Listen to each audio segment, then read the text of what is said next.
बचपन तो ਇਹ ਸੁਣਨ ਚ ਆ ਰਿਹਾ ਜੋ ਕਰਾ ਰਿਹਾ ਅਮਰੀਕਾ ਕਰਾ ਰਿਹਾ ਬੜੀ ਸੁਣੀ ਸੀ ਤੁਹਾਡੀ ਸ਼ੋਹਰਤ ਸੁਪਰ ਪਾਵਰ ਤੇ ਆਲਮੀ ਤਾਕਤ ਵਾਹ ਬਈ ਵਾਹ ਅਮਰੀਕਾ ਵਾਲਿਓ ਉਹ ਸਾਜ਼ਿਸ਼ੇ ਯਹੂਦੋ ਨਸਾਰਾ ਵਾਲਿਓ ਉਹ ਖੇਤ ਸਵਾ ਅਮਰੀਕਾ ਵਾਲਿਓ ਉਹ ਇੱਕ ਸਿਆਫਾਮ ਬੰਦੇ ਤੇ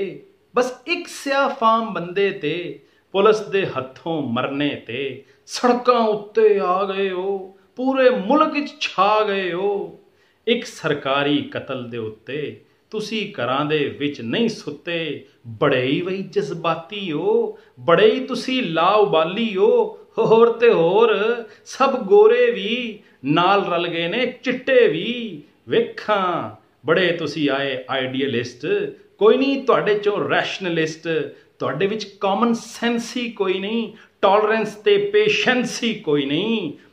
ਹੁਣ ਤੱਕ ਉਸ ਪੁਲਿਸ ਵਾਲੇ ਨੂੰ ਜਿਨਨੇ ਮਾਰਿਆ ਉਸ ਕਾਲੇ ਨੂੰ MNA ਜਾਂ MPA ਕੋਈ ਪਹੁੰਚਿਆ ਨਹੀਂ ਬਚਾਉਣ ਲਈ ਕੋਈ ਮਕਤੂਲ ਤੇ FIR ਪੁਲਿਸ ਮੁਕਾਬਲੇ ਦੇ ਵਿੱਚ ਪਾਰ ਜਾਂ ਅਦਾਲਤ ਤੋਂ ਸ਼ੱਕ ਦਾ ਫਾਇਦਾ ਜਾਂ ਦੀਅਤ ਵਾਲੇ ਚੈੱਕ ਦਾ ਫਾਇਦਾ ਸਾਡੀ ਕੌਮ ਤੋਂ ਸਿੱਖ ਲਓ ਕੁਝ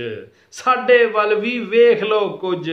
ਲਾਲ ਮਸਜਿਦ ਮਾਡਲ ਟਾਊਨ ਜਾਂ ਸਾਈਵਾਲ ਨਾ ਅਫਸੋਸ ਨਾ ਕੋਈ ਮਲਾਲ ਸਾਡੇ ਮੁਲਕ ਦੇ ਸਾਰੇ थाने जिमें होण अकूबत खाने रोज ने लोकी उत्थे मरदे वारस सड़क ते आवां भरदे असी ये पहले वेखदे हां पहले सोचदे चारदे हां लाश दी जात ते फिरका की है सियासी जमात दा रिश्ता की है जे ए साडे खिलाफ ना होवे और जे कोई खतरा साफ ना होवे फिर कोई सोशल मीडिया उत्ते पोस्ट कोई कर देंदे हां ओए नज़म कोई भर देंदे हां